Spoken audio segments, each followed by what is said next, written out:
Bueno, como les decía, entonces este artículo, que revive un poco el artículo de 1995 de Nicholas Britt, es un artículo de IEEE Spectrum, y lo que apunta el artículo es que como tenemos tanta dependencia con las librerías de base, eh, para cosas muy simples, realmente para hacer desarrollos muy simples, de repente se instalan 40.000 paquetes que no sabemos qué tienen adentro, no podemos controlar exactamente todo lo que está adentro, y como una dependencia muy excesiva de la infraestructura de software muy agarrada de open source que permite hacer rápidamente y fácil algunas cosas. Y que eso, bueno, termina siendo, ¿no?, como una worst practice, en la peor de la práctica posible, en relación a los temas de seguridad. Porque uno muchas veces no sabe, es como un extremo en esa idea de usar herramientas libres y usar infraestructura, un extremo tan grande que se pierde la posibilidad. Entonces, un poco lo que él plantea es cómo rápidamente, bueno, fíjense, Why Software Security is so bad, y él lo plantea de ese lado también, y lo que dice es, bueno, yo lo que voy a tratar de hacer es, voy a armar un programa de cero, pero sin usar tantas dependencias y tantas librerías. Eh, y como lo voy a mantener, como lo voy a mantener simple, porque es algo simple lo que quiero hacer realmente, no voy a depender tanto en infraestructura muy compleja para armarlo, y entonces puedo hacer software lean, ¿no? Que lean se agarra un poco esta idea de lean, es una idea de calidad, de, de implementar sistemas de calidad. Eh, y voy a hacerlo de cero, de una manera piola, muy acotada, muy simple, y que va a heredar una mejor seguridad por varios de los principios de diseño que charlamos hoy, ¿no? Bueno, es un artículo súper interesante, se los recomiendo para leer, y les recomiendo leer el de 1995 también, porque bueno, va a servir a usted para entender, bueno, cómo la pelota vuelve a ocurrir lo mismo, pero por ahí por otra perspectiva de lo que está pasando.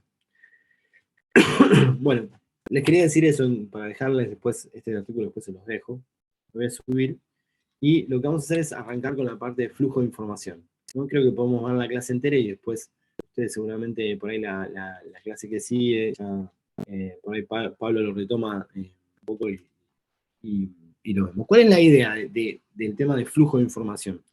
Bueno, esto se acopla con lo que tiene que ver con el control de acceso.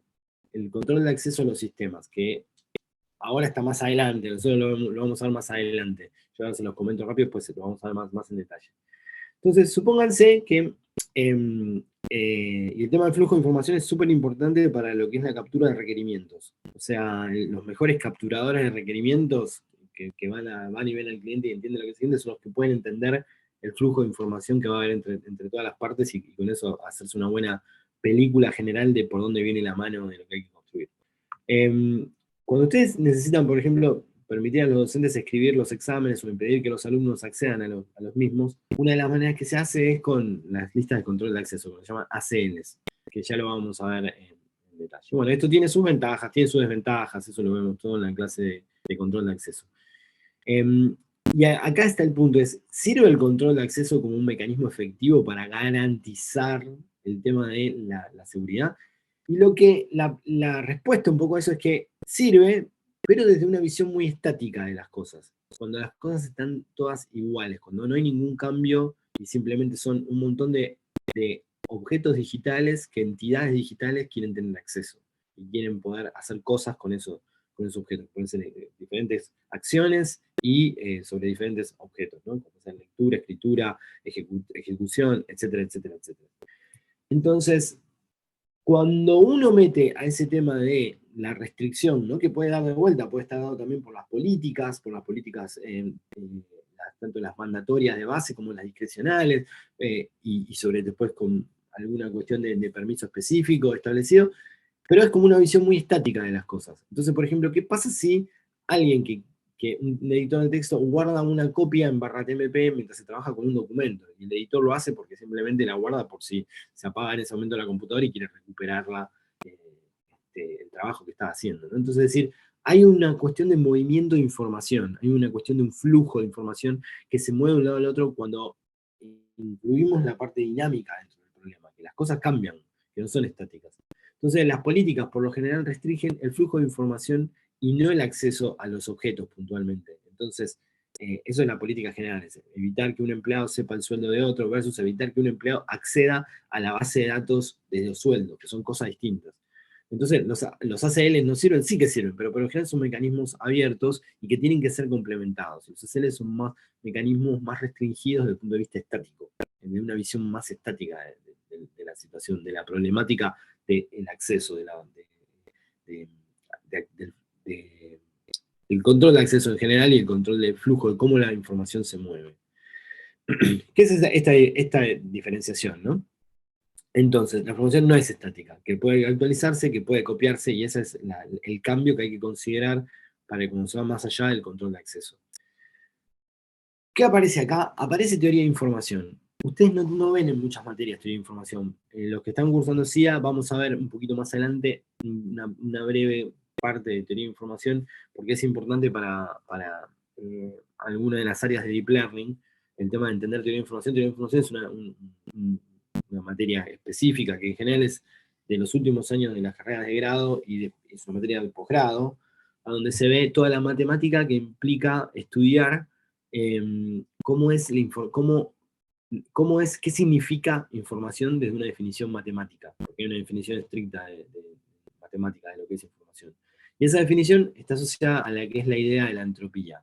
O sea, la entropía como concepto, ¿de dónde viene? Viene en que ustedes tienen una variable aleatoria. Viene, es algo que son hijos de la probabilidad y la estadística. Ustedes tienen una variable que es aleatoria, ¿no? Y esa variable aleatoria, que puede ser una X, es una X, que es una variable aleatoria, discreta, que puede tomar valores. Y esos valores son como instanciaciones de esa variable aleatoria. Se define la información de esta variable aleatoria, está definida como menos el logaritmo de la probabilidad de ocurrencia de cada una de las instancias de esa variable aleatoria. Eso se define como información. Y se define la entropía, que viene directamente de una conexión entre la entropía desde el punto de vista de la termodinámica de la física, con una aplicación a eso para el lado de la informática, que lo estableció Shannon. La entropía se define como el promedio ponderado por la probabilidad de la información que aporta cada uno de los eventos de distanciaciones y ocurrencias de esa variable aleatoria. Esto tiene que ver con la capacidad del canal. ¿Ustedes se acuerdan algo de capacidad del canal? Eso lo vieron probablemente en primer año o en segundo. ¿Cómo se mide la capacidad de un canal de transmitir información?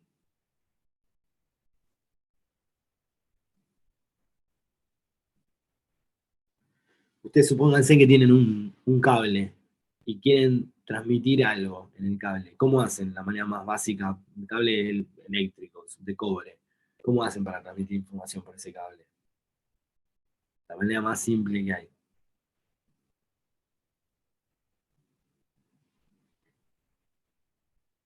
Decís, tipo, le das tensión o no le sacas tensión.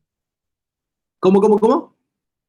No, digo, lo más simple que se me ocurre es, le doy tensión o le saco tensión, le doy corriente o le saco corriente.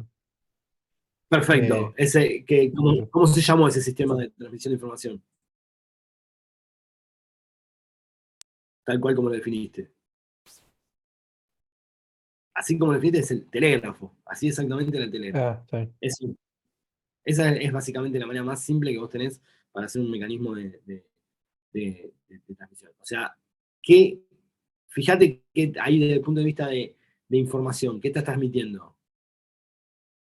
¿Cuántos megas estás transmitiendo?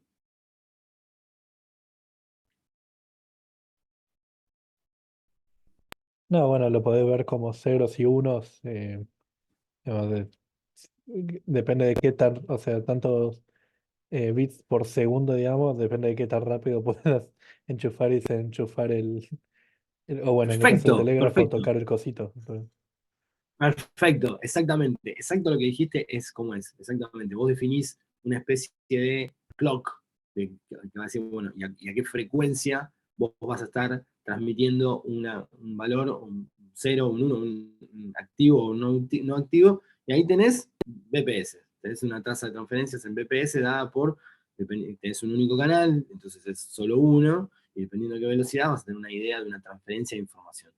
Ahora, desde el punto de vista de el contenido informacional de vos imaginate ese canal, lo puedes ver como una variable aleatoria que puede tener dos valores, puede tener el valor 0 y el valor 1. Desde el punto de vista de la información de ese canal, ¿cuándo vos vas a poder tener la máxima posible tasa de transferencia que eso te está dando?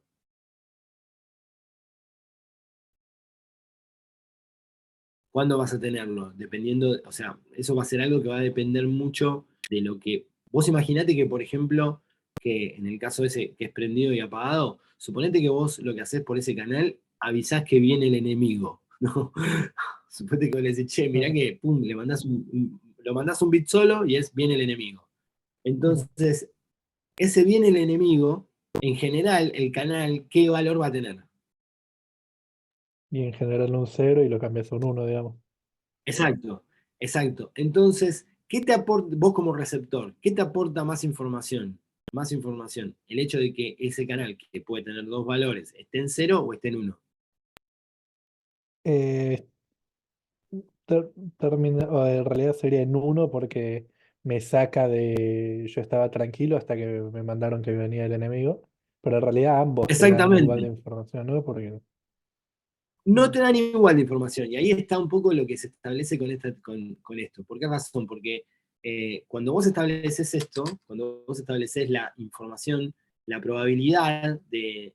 La información es sin la sumatoria, ¿no? Es el menos del log de la probabilidad de XY. A lo que va esto es que normalmente el canal está en 0, ese canal de viene o no viene el enemigo. Ah, claro, Entonces, perfecto. ¿entendés? Entonces, eso es más chiquito, como esta probabilidad de ese evento es más alta, el menos log es más chiquito, y entonces eso te tiene menos información. Y lo que te garpa, lo que te da más información, es que viene el enemigo. Ahí hay mucho contenido. Entonces ahí aparece la idea de que la sorpresa, lo sorpresivo, lo raro, es lo que te aporta más información. Lo mismo pasa, en sí pasa algo parecido con las redes neuronales. Pero en definitiva, eso es lo que te está aportando más información. Entonces, ¿para qué te sirve la medida de la entropía? La entropía es cuando vos calculás esa información de un evento particular, que es el menos log de PDXY particular, lo promediás para todos los eventos posibles y te fijás cuánto es el valor de entropía que tiene eso. Y la entropía es una medida, si se acuerdan de termodinámica, es una medida de la aleatoriedad, el caos presente desde el punto de vista termodinámico. ¿Se acuerdan de termodinámica, lo que era entropía? ¿Alguien que se anime a explicarlo?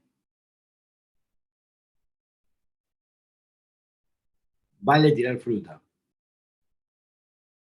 ¿Sabés que empezaron a dar termodinámica el cuatrimestre después ahora le están dando como algo básico en física 1, me parece? Ah, Le ¿sí? empezaron a dar el cuatrimestre después al que cursamos nosotros, creo.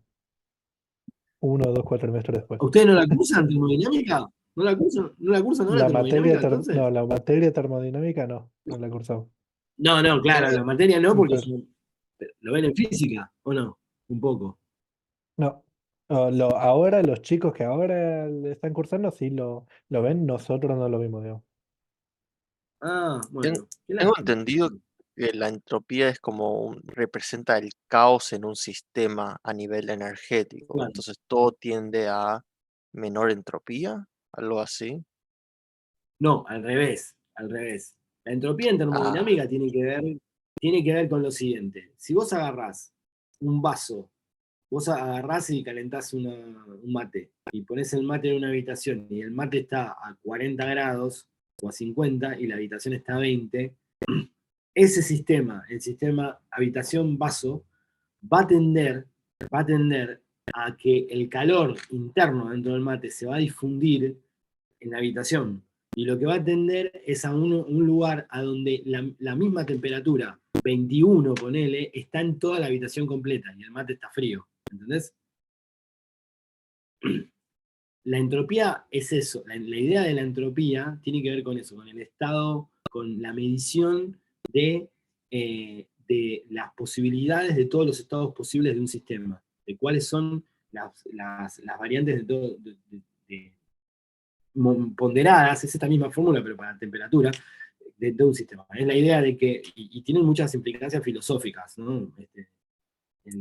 ¿Cómo se llama? Boltzmann es el que planteó el tema de la entropía, se le hizo escribir su fórmula, que es muy parecida a esta, se la hizo escribir en su tumba, y nada, él dijo medio que, bueno, le dedicó su vida y que un poco eso, que digamos, como asociar a la muerte con la propia idea del incremento de la entropía. ¿Por qué razón? Porque lo que la entropía desde el punto de vista de física y como concepto también filosófico, lo que te apunta, es que si vos agarrás un vaso y el vaso va a tender a caerse de la mesa y a hacerse pelota, y dejar de ser un vaso, y va a ser polvo de vidrio y después mezclarse con el polvo de la habitación. Entonces, hay como una vieja idea esta de que en el universo tiende a que haya la más alta entropía posible. ¿Y qué significa eso? Que no hay ningún tipo de orden. Es simplemente materia distribuida en el espacio infinito. Y todo está distribuido con la misma densidad en todas las direcciones y en todo lugar y en todo momento. Entonces, eso es como la tendencia de la entropía infinita. Hay un cuento muy, muy famoso que se los recomiendo si les interesa de leerlo, que es un cuento de Asimov, donde Asimov plantea que hay una computadora que es súper inteligente y que en diferentes momentos del tiempo a esa pregunta a esa computadora le hacen la pregunta, una inteligencia artificial, le diríamos ahora, le hacen la pregunta de que si la entropía del universo puede llegar a, si el crecimiento de la entropía del universo puede llegar a revertirse, puede llegar a ir para atrás. Por ejemplo, nosotros seres humanos somos justamente espacios donde la entropía es muy baja. ¿Por qué razón es muy baja? Porque somos muy ordenados. Entonces, toda la acción de la vida humana hace que se reduzca la entropía. Si ustedes ponen bombas y explota todo, la entropía aumenta. Entonces, la entropía es una medida del desorden, del caos de las cosas. Ya no lo asocia, lo utiliza como una herramienta para medir la información. Entonces, lo que él dice es, por ejemplo, ese escenario que yo les dije, a donde ustedes tienen un canal de comunicaciones, y el canal de comunicaciones puede usar la capacidad completa del canal, que es lo que contó Mauro, de, bueno, lo prendo y lo apago, lo prendo y lo apago, lo prendo y lo apago, lo prendo y lo apago, lo voy a usar de manera completa cuando la probabilidad de los eventos sea la misma, los eventos tengan la misma probabilidad. Y eso se mide un poco justamente con la idea de información y con la idea de información para toda la variable aleatoria, que es lo que la entropía condensa, porque es el promedio ponderado de la información puntual de cada evento. Y eso es lo concentra el valor de la entropía. Y le da una medida de orden. Y mide esto, mide incertidumbre a la hora de determinar el valor de una variable. Entonces, cuando ustedes tienen variables que son uniformes, que son el mismo, cada uno de los eventos es igual, tiene la misma probabilidad de ocurrencia, bueno, en ese caso, el valor de la entropía es máximo. Eso no se puede superar. Está usando toda la capacidad posible del canal y es el punto máximo de información global que esa variable conlleva. O sea, ahí va a estar usando toda la capacidad del canal. Si es un valor, va a representar un valor, sin duda, y si es el otro, el otro. Ahora, cuando esa distribución no es uniforme, es más, puede hacer que hay un evento único, es decir, que la función de distribución es un pico. ¿Ustedes ven el cursor moverse en la pantalla? Sí. Cuando la distribución es un pico, que hace así pic, y es un pico, que hay un único evento solo que tiene toda la probabilidad concentrada, toda la masa de la probabilidad está ahí concentrada, bueno, en ese caso la entropía es cero. ¿Y qué significa que la entropía sea cero con un evento que tiene esa característica?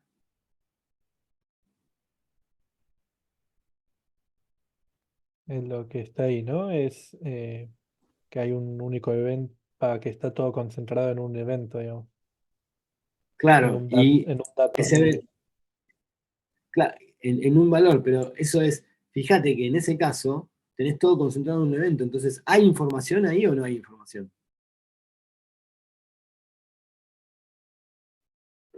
Quiero que hagan esa conexión con la idea de información. Ustedes imagínense un evento que Y no este hay telégrafo que vos información mínima, no es lo mismo que nada. Si siempre te digo la letra A, siempre te estoy diciendo lo mismo que nada, nunca la voy a cambiar. No hay nada raro, no hay. ni siquiera es mínima, no hay No hay, información. no La hay información ninguna. es cero, y eso lo refleja la entropía. La entropía te da cero, ¿entendés? No hay información. información es ninguna.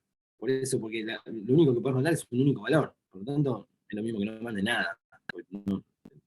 La información, aparece la información cuando hay un bit. Esto ni siquiera es un bit. Necesitas el bit. El bit es binary term, es la mínima expresión de información. Por lo tanto, jamás no puede ocurrir en algo que es totalmente predecible, que siempre va a ser un valor único. Ahí no hay información, eso es cero. Y eso lo refleja la entropía. Es el punto mínimo de información. Entonces, la entropía es una herramienta, es una idea, un concepto muy piola, y que es lo mejor que tenemos para medir información. Y entonces matematiza la idea de información.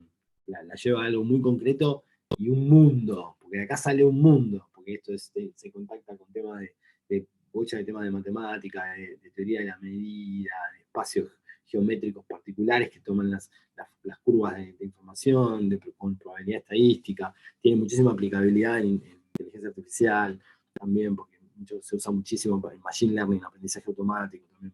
Y se usa también en criptografía. Y por eso lo damos acá un poco, ¿no? Entonces uno puede establecer lo que se llama la entropía condicional, que surge simplemente utilizando funciones de probabilidad condicional. Es decir, ¿qué significa la entropía condicional? Es que lo que dice es, si yo sé que este evento ocurrió, que el evento I ocurrió, cuando ustedes comparan una variable contra la otra, si yo sé que este evento ocurrió, el I, bueno, evaluar las probabilidades condicionadas a ese evento, las probabilidades del segundo evento, el XI, en relación a ese. Es decir, yo puedo ver cuánto, la probabilidad de XI, puedo ver cuánta información tengo todavía remanente en X, dado que el evento Y ocurrió. Y eso se hace simplemente usando las probabilidades condicionadas en la definición de entropía, ¿no? Y esto es lo que se llama la entropía condicional. Entonces, bueno, es un poco hacer esto. Fíjense que como este es el log de PDI menos el log de PDI por la sumatoria condicionada, yo puedo, esto es lo mismo que hacer la sumatoria de los valores de P de IJ por H de X y J, ¿no? Por la definición de entropía y la definición de probabilidad. Con esto, teniendo esta herramienta, es decir, algo que yo puedo utilizar para chequear la información que me queda remanente en una variable, en alguna variable particular de estadística, en base a que sé que un evento ocurrió, sé que hay otro ocurrió, yo puedo empezar a jugar con el flujo y definir lo que es el flujo de información en un sistema, usando esta idea de entropía. Entonces, ¿cuál es la idea? Imagínense que ese es el estado de un sistema que ustedes tienen. Entonces, T es el estado del sistema luego de ejecutar comandos C1, CN, un montón de comandos. O sea, yo paso de un estado S a un estado T. Hay una transición en el estado. Por acá, el tema del flujo justamente es desde el punto de vista de la dinámica del sistema. O sea, un sistema que varía en el tiempo. Entonces, imagínense que tienen XS e IS, son valores de objetos en el estado S, en el estado inicial, XS e IS. Y I de T es el valor de I en el estado T. O sea, en XS, I de S me va a representar el valor que I tenía cuando estaba en S, y de T el valor que I tiene cuando está en el estado I. Entonces, ¿hay flujo de información de X a Y? Sí. La entropía condicionada de X en relación a que Y existe es menor, esta entropía es menor que X tenía originalmente cuando Y estaba en S. Es decir, si el hecho o no de la ocurrencia de Y no me cambia la información, la entropía que X en sí mismo tiene.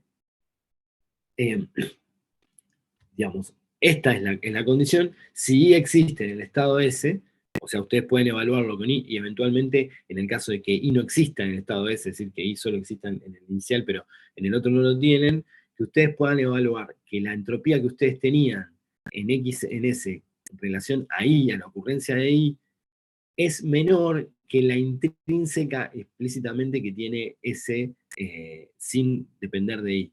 Es decir, que no haya, esto lo que estas dos ecuaciones están marcando, es que ustedes no puedan correlacionar de ninguna manera, como ocurre, por ejemplo, en secreto perfecto, con el ciphertext, con el texto plano, acá en relación a una segunda variable, una variable I, que no puedan, que el hecho de que ocurra no aporte más información, porque si aporta más información, si X aumenta la información que está contenida en X en el momento, en la transición de X, si el hecho de que Y cambie, le aumenta la información, eso va a hacer que ese extra de información vino por Y, y entonces pueden correlacionar lo que tenga o lo que le pase ahí a lo que ustedes ven en X. ¿Y por qué eso es importante? Porque Y, por ejemplo, puede ser una clave de acceso, y X puede ser información que ustedes ven en un log. Entonces, si el log tiene más información que se correlaciona con la clave de acceso, bueno, esto es típico caso en lo que conté, en lo que charlamos en el examen, que pusimos como pregunta de lo de James Bond. Acá lo que está pasando es que justamente ustedes pueden correlacionar, ¿no? Como un acceso oculto que viene por otro lado, pero que está mostrando una situación similar. Es decir, hay flujo de información, hay un flujo de información que está pasando entre el fan, que va laburando más fuerte, y eso está correlacionado con la longitud de la clave o algún bit de la clave. Es decir, hay un flujo de información, entonces eso se vería, ¿cómo se vería acá? Se vería que hay un aumento, que en la información I vamos a representarlo, el I vamos a hacer que es la velocidad del fan. Si ustedes ven la longitud de la clave o alguna variable de la clave, que es el XS, hay más información después de que está el fan que antes de que está el fan. Entonces, antes de que ustedes pudieran detectar y aportar esa información. Entonces, esto es un poco la idea de flujo de información, y vamos a usarlo en la medición de entropía como una manera de chequear, de hacer este chequeo de, bueno, que no se esté pasando información. Y tiene que ver, en definitiva, con correlacionar una variable con la otra. Bueno, en el tema del seguimiento del flujo de información, existen técnicas formales de análisis de flujo de información en programas, muy asociadas también a métodos formales. En general, existe flujo de información en un programa. Esto existe porque es necesario para funcionar. Y a veces interesa verificar casos puntuales, es decir, que una función de cifrado no revele información de la clave. Es esto que decíamos del ataque de James Bond a Corea del Norte. Que es un poco eso. Entonces, por ejemplo, imagínense esta situación. Ustedes tienen un comando, que es X más Z. Eso es un statement en un programa que hace esta cuenta. Hay que le suma Z y lo guardan ahí. Entonces, el valor de X, ustedes saben que va de 0 a 7 con igual probabilidad. Es decir, X puede tomar valores de 0 a 7. Y los valores de Z tienen esta distribución de probabilidad. O sea, son 3 valores, pero no es uniforme, sino que el 1 es el más probable, que Z tome el valor 1 es el más probable. Después tienen que toma el valor 2 y que toma el valor 3, son 0,25 cada uno, y que probable los dos, pero el 1 es el más probable. Es más bien como un piquito en el medio.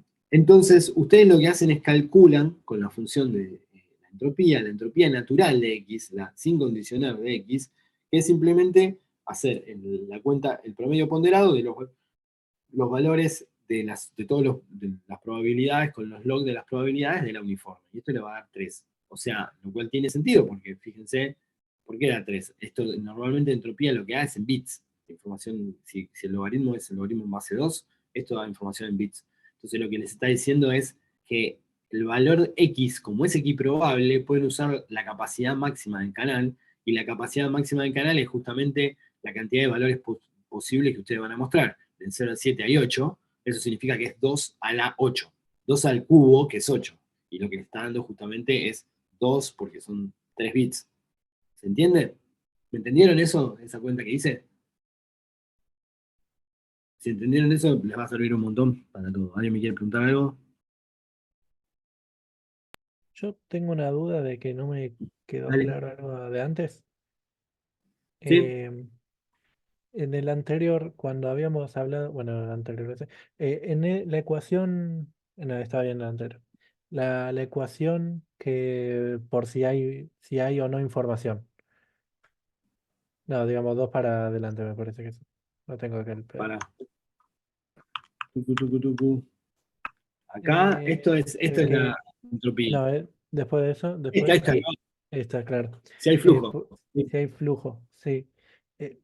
Yo hubiese pensado que era al revés, ¿no? Digamos, si la entropía es más grande, si aumentó la entropía, significa que pasó algo eh, que, algo que no esperábamos, digamos, en ese sentido. Claro, es que es eso. Claro, Es pero eso. aumenta la Acuérdate que T es entropía. un tipo. O sea, no debería estar al revés. el menor igual. Ah, vos decís que este sea menor o igual acá. Claro, es el lugar de menor. No, el lugar de menor que sea mayor, Claro, digamos. porque no. Vos lo que querés es, o sea, va a Ah, haber flujo, es al revés. O sea, acá lo que te está diciendo es que el, el sistema, hay flujo de información de X ahí, es decir, hay una información que se pasó. Si Sí. la entropía que vos tenías original en el sistema, en un punto, es la entropía que vos tenías es un nivel de caos que tenías. Entonces, ese nivel de caos que vos tenías original en el sistema se redujo. Si se redujo es que es más Ok, claro. predecible. Ganaste algo. ¿Entendés? Está bien. Pero ¿y si eso se reduce a cero? Que la entropía sea cero, implica ¿Qué que ya no hay significa? forma. Vamos a Ah, que ponerle no que podés dar más información. Ok. Ya tenés todo, no, básicamente. fíjate eso. Suponete que la O sea, entropía ya. se te reduce a cero. De Sí. esta. Suponete que este IDS es estamos en DPKR. Nos metimos, somos James Bond y estamos adentro de él, nos Sí. metimos en el medio de Corea del Norte. Y estamos en un servidor. Y ese servidor acá estamos escuchando la velocidad del procesador normal, la velocidad del fan normal, medimos, y acá las claves normales que genera este sistema. Y medimos la entropía de esto. O sea, cuánto están relacionados uno contra el otro.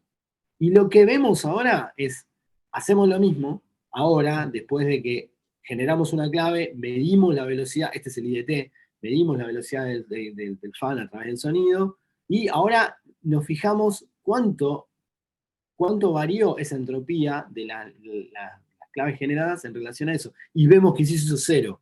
¿Qué significa que se hizo cero? Que podemos predecir perfecto Ok, XS de IDT. exactamente qué ¿Entendés? pasó. Claro. Podemos predecir Ah, exactamente lo que pasó. Eso es ok. lo que capturás con esto. ¿Entendés? Que podés predecirlo perfecto. No necesitas, porque la entropía lo que te da es un nivel, es por eso, es como un nivel de cuán caótico es el sistema, cuánta incerteza tenés en el sistema. Entonces vos lo que querés es Perfecto, que claro. la Entre incerteza menos no se entropía reduzca. haya. Ok. Claro, vos querés que no se te reduzca de lo que había, porque si se te reduce es porque vos podés inferir algo más. Claro, digamos, si Eso es sos Jane Bond, querés que se reduzca lo más posible. Y sos. exactamente, Perfecto. Ahora me quedó Igual James clarísimo. creo que James no hacía esas cosas, era más, ¿cómo se llama el otro? El de Tom Clancy, el de Misión Imposible, ¿no? De hecho está esa que Sí, se queda así con Tom no sé Cruise. si la vieron ustedes, claro, que se queda así como haciendo la plancha a 1 centímetro del suelo, bueno, en fin, que es algo parecido. Perfecto. Bueno, entonces lo que tienen que agarrar de acá es que lo que les está dando la entropía son los bits. ¿Por qué razón? Pero eso se da solo cuando la probabilidad es uniforme. ¿Por qué? Porque están usando la máxima capacidad del canal, que es la de Shannon. Entonces les va a dar la cantidad de bits, que es la cantidad de bits que necesitan para codificar esta variable. Incluso esto lo pueden usar en general. O sea, si ustedes quieren saber, ustedes ahora la cuenta la hacen también así como pensando con la cabeza, pero la cuenta por ahí más formal que pueden hacer por este lado, por el lado de tener informaciones, cuántos bits necesito para codificar no sé, un rango de valores, bueno, va a surgir de hacer esta cuenta. Que es 2 a la cantidad de bits que necesitan y dado por la entropía. Pero fíjense que eso depende mucho, depende de la probabilidad de cómo es la PF de la variable que están usando, ¿no? Entonces, el tema es justamente, acá en este caso que ustedes calculan de X, bueno, a ver cómo es la relación entre X e Y que ustedes tienen. Entonces, bueno, X puede tener solo 3 valores, 1, 2 y 3, y el X en relación a Y es 1.5, es decir, se reduce la información que hay entre X. O sea, la cuestión natural de cuánto cuánto entropía tiene es 3.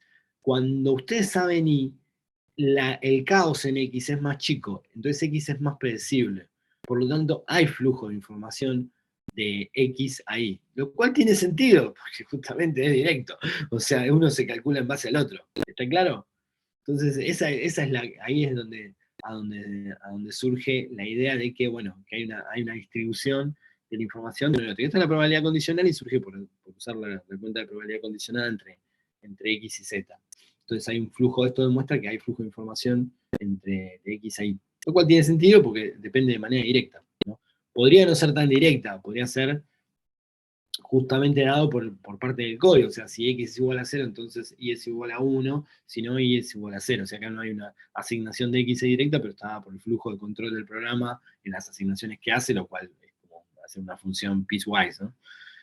Aunque X y Y no aparecen en la misma asignación, en definitiva es una asignación piecewise, que sería medio lo mismo.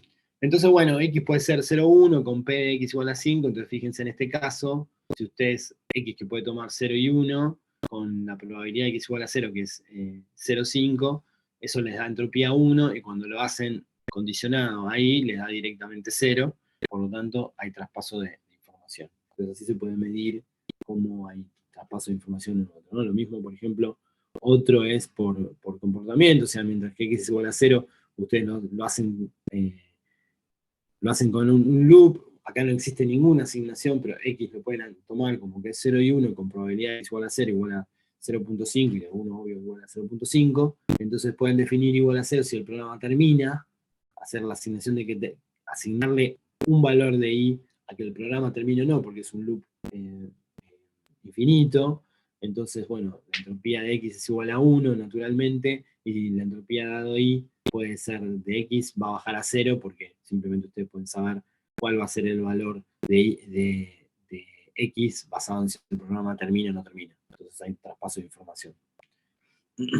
Bien. Bueno, entonces un poco así es explícito, que es la asignación, y implícito, la verificación del flujo y asociado a eso. Entonces el problema es encontrar y controlar estos flujos, sobre todo los implícitos de información, porque estos son más obvios, son más sencillos de capturar, pero estos son más sutiles, mucho más sutiles y muchísimo más difíciles de capturar, los que son implícitos, ¿no? Entonces, alguna técnica que se usa muy asociada a una idea de dominancia, similar a lo que vimos en políticas, es que, bueno, toda política de control de flujo de información debe cumplir con dos principios, que son una idea de reflexión y una idea de transitividad. O sea, si A y B están en la misma clase, A puede leer y escribir O1, entonces, si esto ocurre, si A, que está en la misma clase que B, puede leer y escribir O1, entonces, por reflexión, B también lo puede hacer. Entonces, cualquiera que esté toqueteando las mismas cosas que A, va a poder hacer lo mismo que A, en definitiva.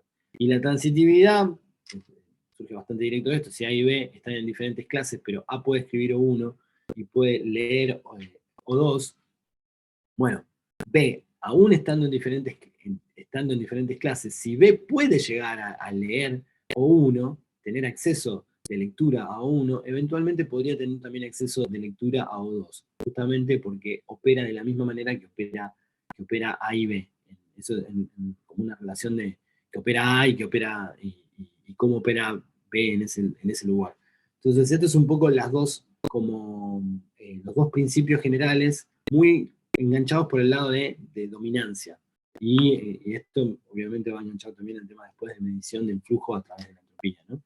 Entonces, una idea de flujo de información, usando un poco la misma idea de Bell-LaPadula, es si A y B pertenecen a una clase 1 y O pertenece a la misma clase, está también en 1, y tanto A como B pueden leer y escribir en O, tanto A y B pueden escribir en O, en este caso, porque O está en C1 y A y B está en C1. Entonces, como A domina a O porque está en C1, y O domina a A también, la relación, porque están todos en el mismo grupo, entonces B domina a O y O domina a B. Entonces B también va a tener acceso, ¿no? Bueno, si A está en C1 y B está en C2, y a su vez hay una dominancia de C2 con C1, o sea, C2 están con C1, y O está en C1 también, entonces B puede leer a O, porque como B, por una transitividad, porque B domina A, B va a dominar a porque C2 domina a C1 y B está en C2, y A domina a O, que puede tener acceso a E, entonces por lo tanto B domina a O. No, ahí se da la transitividad entre ellos también.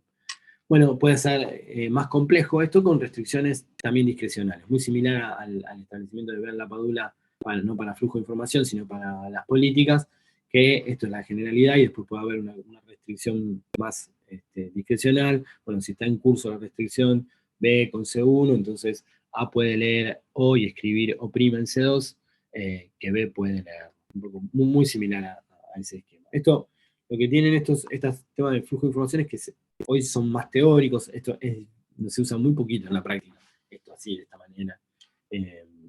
Pero flujo de información y análisis de flujo de información por entropía es más común, es mucho más común, y sobre todo en criptoanálisis surge un poco más. Ahora después les voy a contar un ejemplo de lo que se hace a veces. Bueno, entonces están los mecanismos estáticos, que son analizar el flujo de información comando por comando. Eso, mucho análisis estático de código también, utiliza el concepto de teoría de compiladores. Solo se permiten comandos certificados.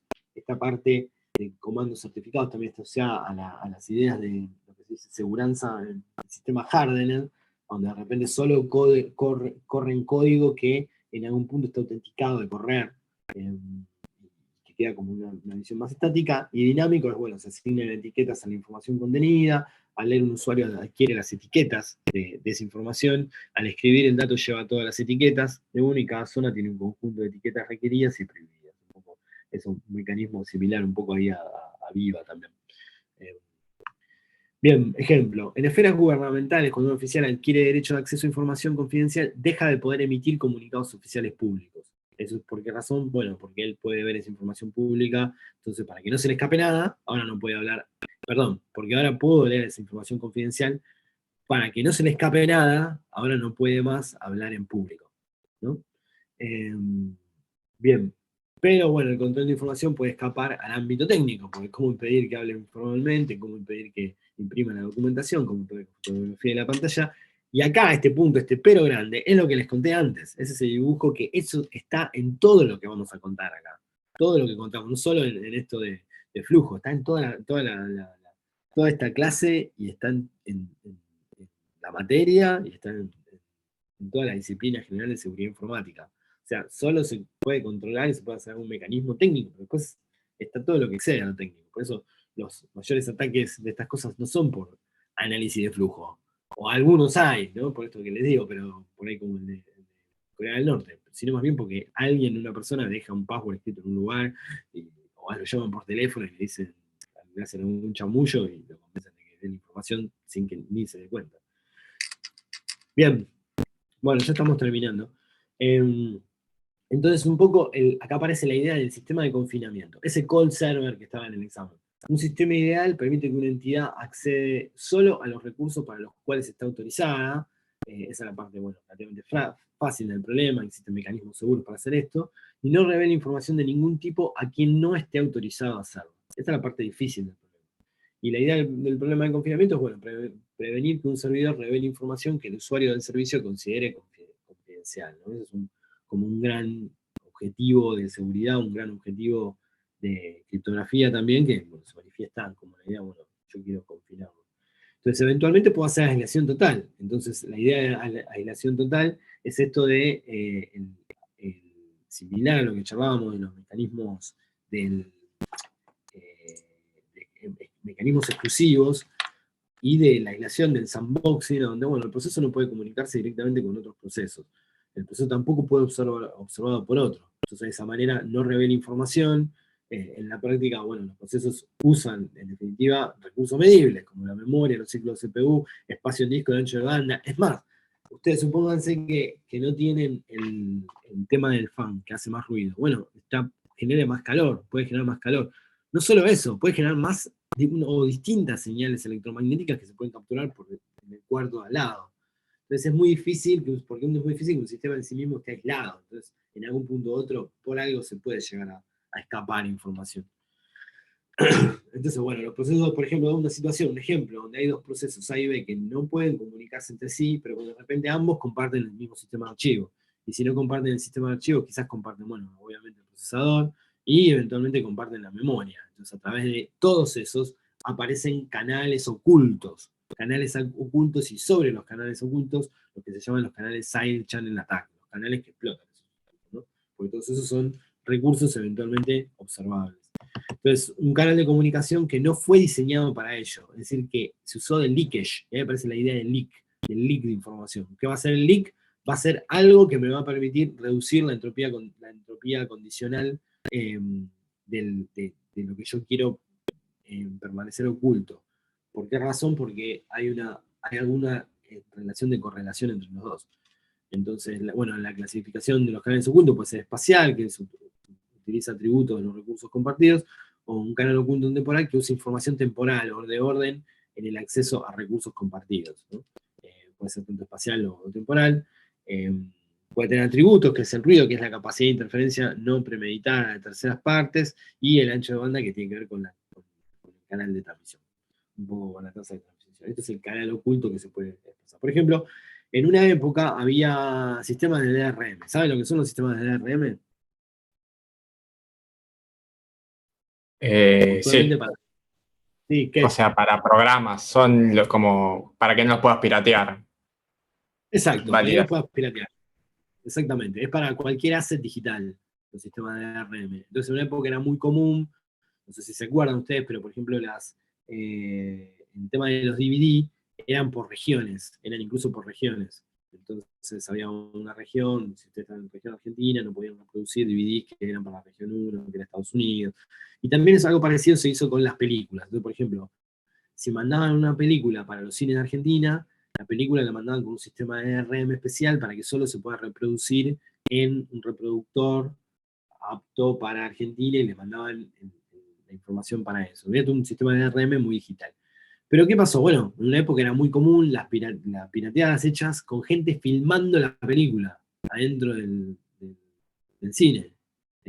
Alguna vez por ahí ustedes vieron una película así, yo vi un montón, pirateadas, que se veía la película, la veías de la cámara que filmaron la escena. Entonces de repente alguien se paraba y comía pochoclo, se veía que aparecía alguien con pochoclo, porque estaban filmando en la pantalla. Bueno, eso es un canal oculto. Entonces, por más sistema de DRM que ustedes hagan, bueno, un canal oculto porque la película al mostrarse, y la persona iba con una cámara y la capturaba y capturaba toda la información que eso estaba representado en el aire, ¿no? Veía gente parándose, sí, Mauro, era así, te lo juro, era muy gracioso porque de repente se escuchaba shh, sí, porque tenían el audio abierto. Te digo que era malísimo, ahora lo pienso ahora y decir, la verdad que ver una película así era un garrón infinito. Pero bueno, eran las películas pirateadas, eran así, te las bajabas de torrent o de las herramientas de ese momento de peer-to-peer, te las bajabas así pirateadas. Bueno, por ejemplo, dos procesos no pueden comunicarse, pero corren en el mismo servidor, entonces comparten la CPU, entonces hay un canal oculto porque comparten la CPU. Entonces, para enviar un bit 0, el proceso devuelve el control al sistema operativo de manera inmediata. Ahora, cuando el caso que se envíe es un bit 1, el proceso hace uso intensivo de un slot temporal. Entonces, ahí ya el proceso está haciendo, hubo un leakage por el lado del tiempo. Hay un leakage que es lo que vimos en la entropía, por un lado del tiempo. Entonces el proceso B accede al reloj en tiempo real y mide el tiempo hasta volver a tener el control de la CPU. Entonces un proceso podría darse cuenta justamente midiendo el tema de cómo el sistema operativo le devuelve el control. ¿Por qué razón? Porque se lo está dando más o menos al otro y con eso averigua un 0 o un 1. Ese es el canal oculto, ¿no? Últimamente hicieron mucho de esto con temas de Wi-Fi, que Wi-Fi ahora están haciendo mucho el tema de generación de imágenes basado en Wi-Fi. O sea, ustedes pueden en un cuarto, imagínense una casa, o en un cuarto, o en una casa, ustedes van y le ponen una antena de transmisión, un router un poquito más power de un lado, y del otro ponen un receptor. Y el router power empieza a transmitir un montón de señales, y ustedes capturan las señales del otro lado y reconstruyen la escena interna de lo que está pasando. Entonces eso es un tema tremendo desde el punto de vista de privacidad, pero bueno, cosas que ya se pueden hacer, ¿no? Bueno, esos son los canales de Side Channel Attack, que hacen uso de ese canal oculto para ganar información, ¿no? Por ejemplo, el algoritmo de exponenciación entera, A elevado a la B, módulo N, que por cierto, que muchos me dijeron que no sabían la nomenclatura. Esto, una nomenclatura muy común para poner esto es paréntesis N paréntesis. O sea, AB, A a la B, paréntesis N paréntesis. Eso indica que ustedes están en algún Z N haciendo esto. Es muy común incluso con curvas elípticas después que se usa esa notación. Fíjense en este caso, lo que está haciendo este fork, que está haciendo la exponenciación entera asociada a mod N, El tiempo de ejecución de esto depende en definitiva de los bits de B, cuántos bits de B tenga. Si B es más grande, va a demorar más. Por lo tanto, aplicando métodos estadísticos sobre el canal de tiempo, puedo reconstruir parte de B y averiguar algún bit iésimo de la representación binaria de B. Entonces, con eso puedo inferir algo por ejemplo, de una clave, ¿no? Y bueno, aparece la idea de vuelta de los métodos de aislación, que es presentar un ambiente que se comporte como una computadora que solo corre los procesos aislados. Ahí volvemos a la parte de mecanismos de separación de mecanismos exclusivos. Que es un poco la idea de las máquinas virtuales, que no requiere modificar los sistemas, que eso es una ventaja. También existe la idea del sandboxing, que es correr los procesos, un ambiente que analiza las acciones, detecta las fugas de información y sobre todo aísla un proceso del otro, para evitar que haya canales ocultos, lo mayor posible, que se requiere de los sistemas y que, bueno, que es muy común, sobre todo en todo lo que tiene que ver con los sistemas operativos de celulares y del mundo de los celulares. Un poco lo mismo en la máquina virtual, que programas que simulan el hardware de una máquina, ustedes ya lo saben, puede ser una máquina real o una abstracta, permite correr a los sistemas operativos sin modificación, el núcleo de la máquina virtual se convierte en el agente que un poco le provee la seguridad. Bien, y varias máquinas virtuales. Y los unboxing, que es un poco lo que les comenté antes, ¿no? Bien, hasta aquí llegamos, estimadísimas y estimadísimos. ¿Alguien más? ¿Alguien quiere preguntar algo? Quedaron 9. Bien, es un buen número. Pasa que justo la última hora se solapa con redes. Ah, y Y tienen como que... no, sí, no graba la primera parte y a veces sí, entonces. Está bien. Pero Bueno, no importa, les queda grabada, no se sí, preocupen. Ya saben cómo es. Bueno, chicos, entonces, ¿cómo sigue la cosa? La clase que viene, después ahora en la práctica, seguramente en el lunes van a ver el enunciado del TP, seguramente. Así que es muy divertido el TP, así que bueno. perfecto. Nada, bueno, aprovechenlo, diviértanse y bueno, muchas gracias para los que se quedaron, muchas gracias por toda la clase. Y estamos en contacto. Cualquier cosa, cualquier pregunta que siempre tengan sobre la materia en cualquier momento, en cualquier lugar, y sobre todo a la hora de venir los parciales y el final, yo estoy en el S206 de rectorado. Así que estoy casi todos los días, de hecho estoy dando la clase ahí. Así que cualquier cosa se pasan y charlamos sin problema. Perfecto. Gracias, perfecto. Nos vemos. Nos vemos. Chau, chau.